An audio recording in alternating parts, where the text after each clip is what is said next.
जरा सोचिए, एक सुबह होगी, सूरज निकलेगा मगर रोशनी के साथ धोखा भी उतरेगा। जमीन पर लोग खुद को महफूज समझ रहे होंगे, मस्जिदों की मीनार खड़े होंगे, कुरान मौजूद होगा, और फिर एक ऐसा फितना जाहिर होगा जो हक और बातिल को मिला देगा।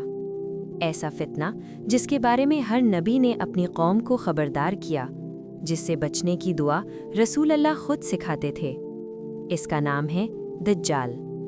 मगर असल सवाल ये है, दज्जाल है कौन और वो आखिरी फितना क्यों कहलाता है? इस्लामी तारीख में कुछ फितने ऐसे हैं जो सिर्फ एक दौर का इम्तिहान नहीं बल्कि पूरी इंसानियत का इम्तिहान है।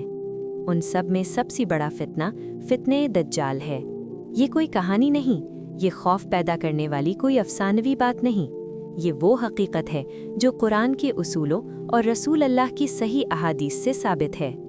आज इस दस्तावेज़ी बयान में हम दज्जाल की हकीकत को समझेंगे, इसके ज़ुहूर का तरीक़ा, इसके धोखे और इससे बचने का रास्ता। दज्जाल कोई आम इंसान नहीं। अहादीस के मुताबिक वो एक आंख से काना होगा। उसकी एक आंख बिल्कुल नाकारा होगी, जैसे फूला हुआ अंगूर। उसके माथे पर लिखा होगा काफिर। लेकिन ये सिर्फ वही लोग पढ़ सकेंगे जिनके दिल ईमान से जिंदा होंगे। वो अपने आप को रब कहकर पेश करेगा, और सबसे खतरनाक बात, वो जन्नत और जहन्नुम का धोखा दिखाएगा। उसकी जन्नत दरअसल जहन्नुम होगी और उसकी जहन्नुम दरअसल जन्नत। यहीं से असल आजमाइश शुरू होती है। दज्जाल के धोखे। जब दज्जाल जाहिर होगा, दुनिया पहले ही कमजोर हो चुकी होगी। कहत, भूख, बेचैनी और लोग किसी निजात दहंदा के मुंतजिर होंगे। और उसी लम्हे दज्जाल आएगा। वो बारिश बरसाने का हुक्म देगा, जमीन फसलें उगल देगी, मुर्दा माँ बाप को जिंदा करने जैसा मंजर दिखाया जाएगा। अक्ल हैरान रह जाएगी, निगाहें धोखा खा जाएंगी। और यहाँ से असल इम्तिहान शुरू होता है। कौन करामत देखकर झुक जाता है और कौन हक पर कायम रहता है।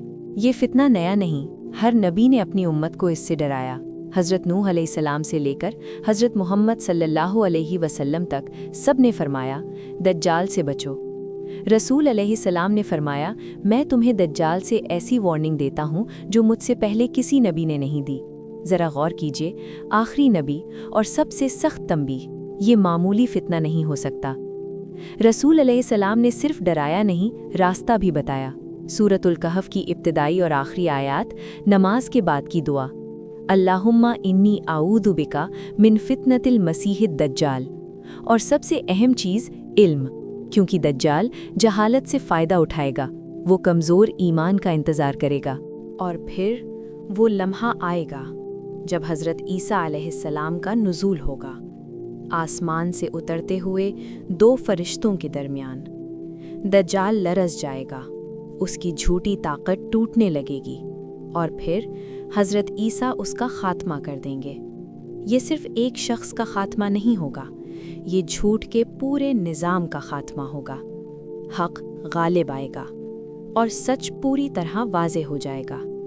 दज्जाल का फितना सिर्फ मुस्तक़बिल का वाक़या नहीं, ये हमें आज भी सवाल करता है।